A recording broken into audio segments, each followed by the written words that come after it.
जय महादेव और प्रणाम सभी लोगों को। आज हम लोग आए हैं गुहेश्वर महादेव में, जो हम लोग मंडे को दर्शन करने वाले हैं और उनका आह्वान करने वाले हैं और अनुभव करने वाले हैं। ये महादेव शिप्रा तट पर स्थित है और इस वीडियो में हम लोग शेयर करेंगे गुहेश्वर महादेव की कथा, पौराणिक कथा सुमन जिसको हमें सुनाएगी, और उसकी जो गहरी इंसाइट है, जो उसकी गहरी दृष्टि है, वो स्टोरी हमको क्या सिखाना चाहती है हमको, और ये महादेव हमें किस डायमेंशन पे हमें इवोल्यूशन देते हैं, हमें ट्रांसफॉर्मेशन देते हैं, हमारा उद्धार करते हैं, वो हम लोग शिवो सर एंड मानसी से सुनेंगे। तो आइए चलिए सुनते हैं गुहेश्वर महादेव की कथा सुमन से। प्रणाम एवरीवन। 84 महादेव में आप सभी का स्वागत है। आज मैं आपको श्री गुहेश्वर महादेव की कथा सुनाने वाली हूँ। उज्जैनी स्थित 84 महादेव में से एक गुहेश्वर महादेव का मंदिर रामघाट पर पिशाच मुक्तेश्वर के पास सुरंग के भीतर स्थित है। गुहेश्वर महादेव का पौराणिक आधार ऋषि मंकड़क, उनके अभिमान और फिर उनकी तपस्या से जुड़ा हुआ है। पौराणिक कथाओं के अनुसार प्राचीन काल में एक महायोगी थे जिनका नाम मंकड़क था। वे वेद वेदांग में पारंगत थे। वे सिद्धि की कामना में हमेशा तपस्या में लीन रहते थे। एक बार वे देवदारू वन में तपस्या कर रहे थे। उसी दौरान उनके हाथ में कुश का कांटा लग गया, किंतु रक्त के स्थान पर शाक रस बहने लगा। यह देख ऋषि मंकड़क अत्यंत प्रसन्न हुए और उन्हें अभिमान हुआ कि यह उनकी सिद्धि का फल है। वे गर्व करके नृत्य करने लगे। इससे सारे जगत में हाहाकार मच गया, जिसके फल स्वरूप नदियाँ उल्टी बहने लगी तथा ग्रहों की गति उलट गई। यह देख सभी देवी देवता भगवान शंकर के पास पहुँचे और उनसे ऋषि को रोकने का आग्रह किया। देवताओं को सुनने के बाद शिव जी ऋषि के पास पहुँचे और उन्हें नृत्य करने से मना किया। ऋषि ने अभिमान के साथ अपनी सिद्धि के बारे में भगवान शिव जी को बताया। इस पर शिव जी ने अपनी अंगुली के अग्रभाग से भस्म निकाली और कहा कि देखो, मुझे इस सिद्धि का अभिमान नहीं है और मैं नाच भी नहीं रहा हूँ। भगवान शिव की बात सुनने के बाद ऋषि काफ़ी लज्जित हुए और उन्होंने क्षमा मांगी। साथ ही उन्होंने तप की वृद्धि का उपाय पूछा। तब शिवजी ने आशीर्वाद देकर कहा कि महाकाल वन जाओ, वहाँ सप्तकुल में उत्पन्न लिंग मिलेगा, उसके दर्शन करो। उसके दर्शन मात्र से तुम्हारा तप बढ़ जाएगा। ऋषि महाकाल वन गए, जहाँ उन्हें वह लिंग एक गुफा के पास मिला। ऋषि ने लिंग की पूजा अर्चना की, जिसके बाद ऋषि को सूर्य के समान तेज प्राप्त हुआ। साथ ही उन्होंने कई दुर्लभ सिद्धियों को भी प्राप्त कर लिया। बाद में वही लिंग गुहेश्वर महादेव के नाम से प्रसिद्ध हुआ। ऐसा माना जाता है कि इनके दर्शन एवं अर्चन से अहंकार नष्ट होता है एवं सिद्धियों का सदुपयोग करने की समर्थता आती है। श्रावण मास के अलावा अष्टमी और चौदस के दिन दर्शन का विशेष महत्व है। धन्यवाद। Thank you so much. Pranam everyone. So this is the Mahadev, the second Mahadev, and it feels that the door to this dimension of consciousness is through arrogance, and Shiva uses everything, Mahadev uses everything we have, the good, bad and ugly, and everything is a door.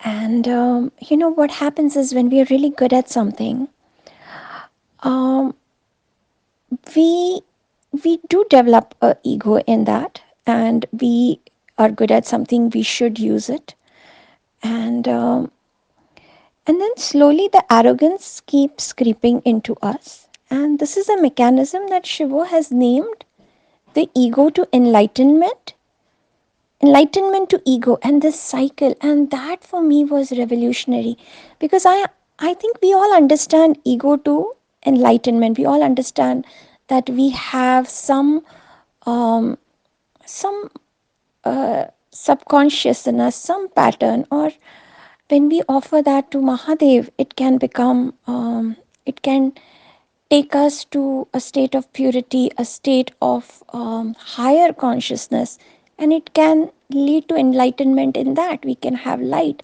That darkness of the ego becomes light. But this is the other way. Even after enlightenment, again, a new journey of ego starts. And I'm sure Shivu will explain it deeper. But the thing is, the moment the ego reaches a certain point, it reaches its crescendo, its zenith, or its nadir, or its lowest point, it will crash. And this is what happens in the story, where the yogi, he meets, he is having an ego for his siddhi, and he, in that ego, he becomes very self-centered. He only thinks about what he is feeling, and he does not, he ignores what is happening to the rest of the world. He doesn't observe that his dance is creating this havoc. His observation has failed, and his observation has become very partial, very self-centered. And at this point, Shiva, Mahadev, comes to him and he shows him, and when he shows his siddhi, then the yogi gets very humbled, he gets crashes.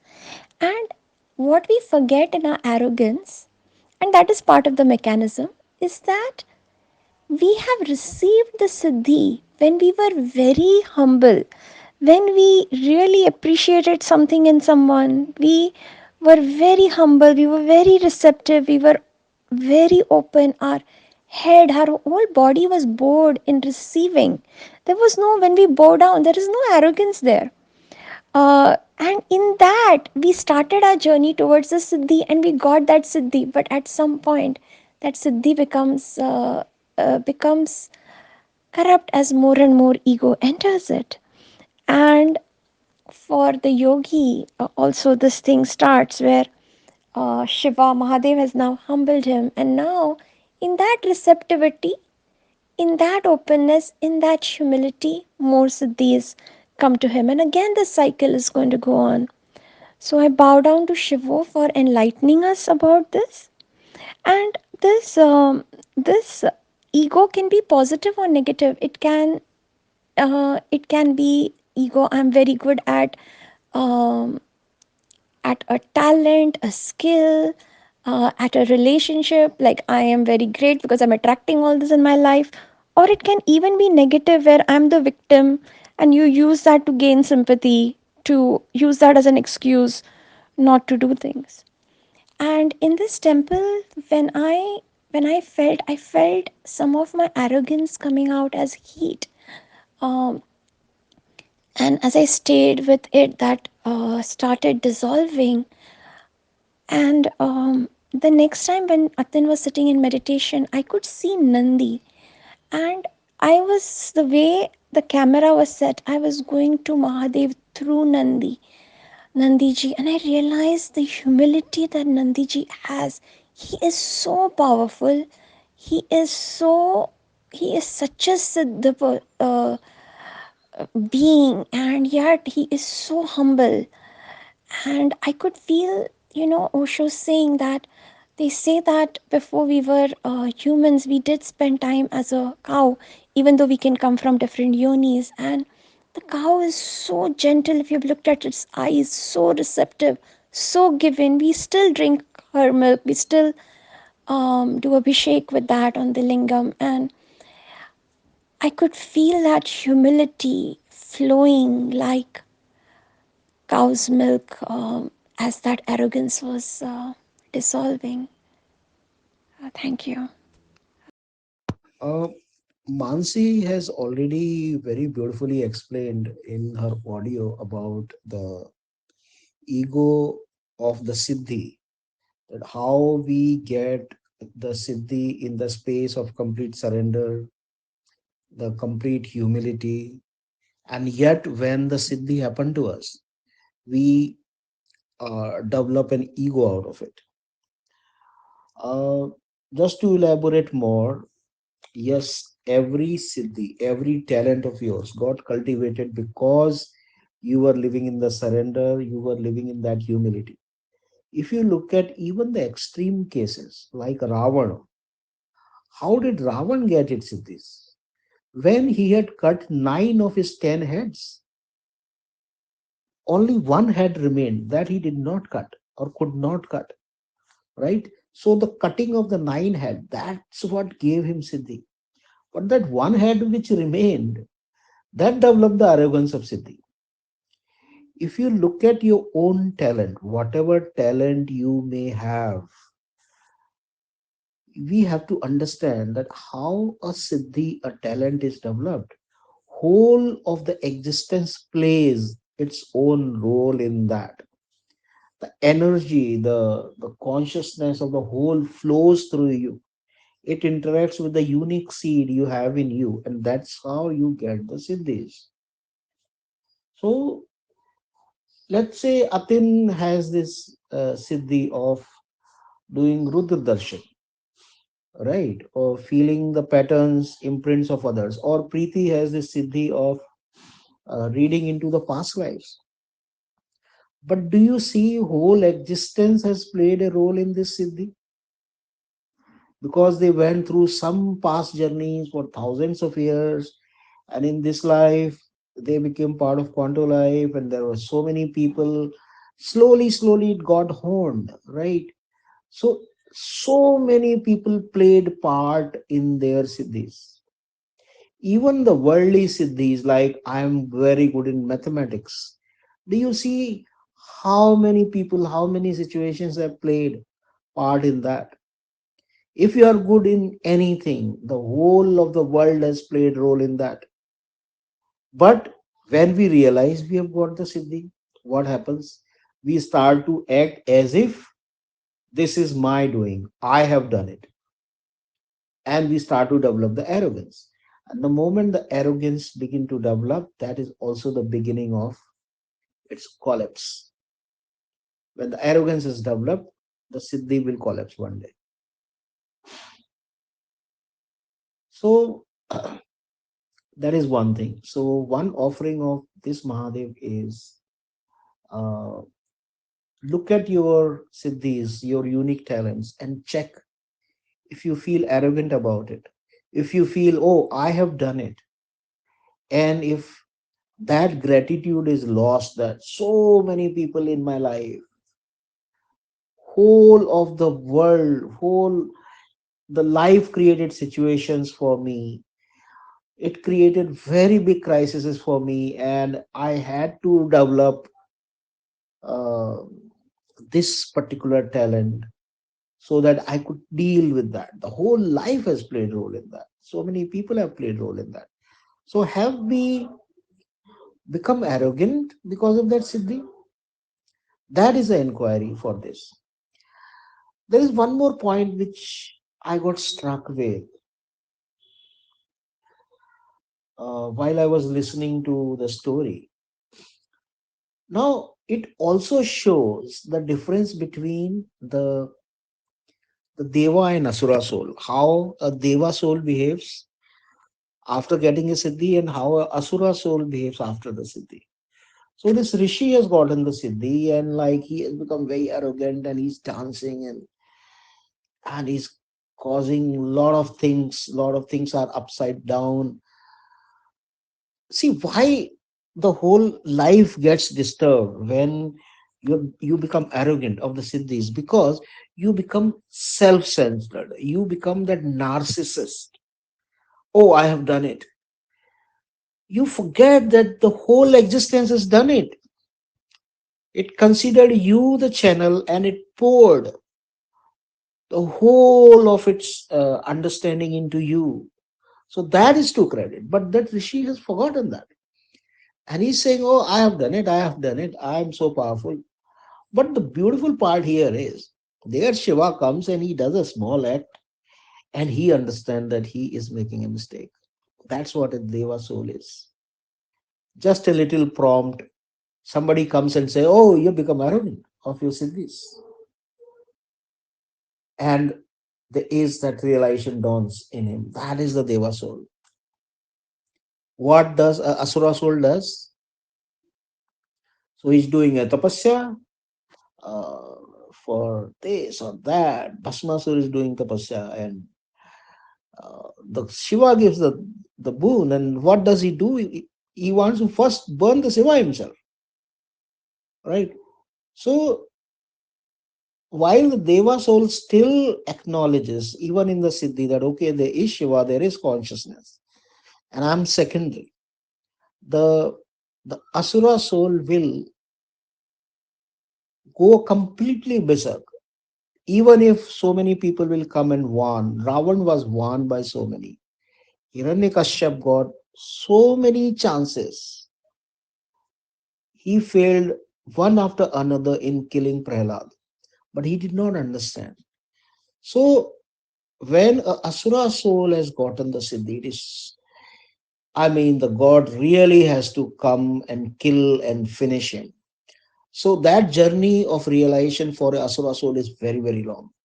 For Deva soul, it's very small.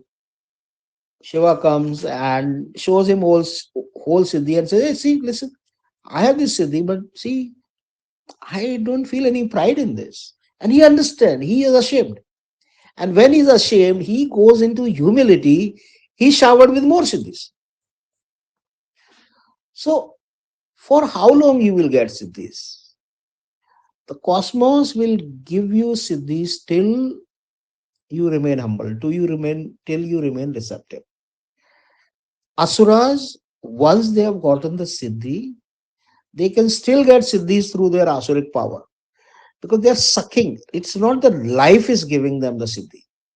Life don't want to give them Siddhi, but what they have developed so much power that they start to suck the power of life from everywhere.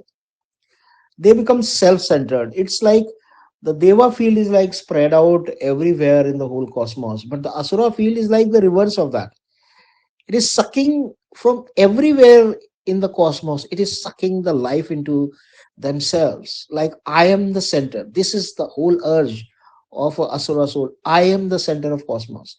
For Deva soul, there is no center of the cosmos. It's everywhere. It's all omnipresent. So that is a difference. So we have to understand, if you are a Deva soul, till you are in that humility, Siddhis will keep flowing to you. And there is one more thing about Deva souls. Their Siddhis will come and go. They, they often get Siddhis which they have not demanded because they are facing a situation. And in that situation, life feels, oh my God, this situation is so big, he can't handle it. And they want him to win. So they give him Siddhis at that moment. And they may realize that after some time that Siddhi is not needed. It has gone away, just gone away from them. So Devas will never hold on to their Siddhis. The Siddhis come for that moment and they use it and for the cosmic purpose. A time will come, the Siddhis will go away and they are fine with that. In a new situation, a new Siddhi will come. Asuras will always try to hold on to their Siddhis. So another offering is to see whether you are fixed that I'm going to hold on to my talents, to my Siddhis. No, if life is taking them away, it's okay. Just be fluid. Thank you very much. सो जैसे हमने शिवो sir और मानसी के गहरे insight सुने गुहेश्वर महादेव के बारे में, और यहाँ पे बड़ी शांति और बड़ा पवित्रता का एहसास होता है जो हम लोग सब अनुभव करेंगे। सो हम लोग यहाँ पर इन महादेव में हम लोग क्या हम लोग ऑफ़र कर सकते हैं, हम दान कर सकते हैं, क्योंकि हम लोग महादेव में अपना दान कर रहे हैं, खुद का दान कर रहे हैं। वो खुद का दान मतलब हमारे जो भी जो महादेव से रिलेटेड जो हमारे पैटर्न है, कंडीशनिंग है, हमारी जो हमारे जो कर्मा है, हमारे जो लाइफ के प्रति स्टकनेस है, वो ऑफ़र करने वाले हैं। तो इन महादेव को जैसे हमने शिव सर से, मानसी से सुना, तो हम लोग ऑफ़र कर सकते हैं जो भी हमारे स्किल्स हैं, हमारी सिद्धि हो सकती है साइकिक डायमेंशन पे, आध्यात्मिक डायमेंशन पे, हमारे कोई भी स्किल हो सकती है, हमारे कोई टैलेंट हो सकते हैं, उसमें हमारा जो भी अहंकार है हम उसको देखेंगे, हमारा कोई भी अरोगेंस उससे रिलेटेड जो भी है उसको हम लोग ऑफ़र करेंगे। और आपको लगता है कि उसमें कोई अरोगेंस नहीं, अहंकार नहीं, तो वो ही आप सिद्धि ऑफ़र कर सकते हैं, तो वो भी प्यूरीफाई होएगी। और हम लोग इसमें दूसरी बात ये ऑफ़र कर सकते हैं हम लोग कि इसमें हम लोग हमारी जो अटैचमेंट है, हमारे जो सिद्धियों, हमारे स्किल से प्रति हमारे जो अटैचमेंट है, हमारा जो मोह है हमारे स्किल के प्रति या हमारी सिद्धियों के प्रति, वो हम आज गुहेश्वर महादेव को अर्पित करेंगे। और हम लोग यहाँ पे जो मुझे भी जो अनुभव हुआ यहाँ पर, तो यहाँ पे हम लोग जो भी हमारी लाइफ से स्टकनेस है, जहाँ पे भी हमारी लाइफ पे जहाँ पे भी फ्लो, बहाव नहीं है गंगा जैसा, जहाँ पे भी फिज़िकल डायमेंशन में हो सकता है, वो शारीरिक डायमेंशन पे, आपके बिजनेस के डायमेंशन में, कहाँ पे भी आपको रुकाव है, जहाँ पे आपकी ग्रोथ नहीं हो रही, जहाँ पे रुकाव है, जहाँ पे एनर्जी स्टक है, वो सब आप इन महादेव को ऑफ़र कर सकते हैं। तो हम लोग ऑफ़र करेंगे हमारे जो भी स्किल है, टैलेंट है, उससे रिलेटेड हमारे जो भी अरोगेंस है, अहंकार है, वो हमारे जो मोह है उससे रिलेटेड हम लोग वो ऑफ़र कर सकते हैं। और कहीं भी हम लोग स्टक हैं लाइफ में, किसी भी सिचुएशन पे, फिजिकल डायमेंशन पे या हमारे किसी भी डायमेंशन, वो ऑफ़र कर सकते हैं। और बाकी महादेव हैं, तो हम लोग जब बैठेंगे यहाँ पर, तो अपने आप हमारी क्लीनिंग, हमारा अपने आप उद्धार होगा। सो मिलते हैं दर्शन के लिए मंडे को। धन्यवाद।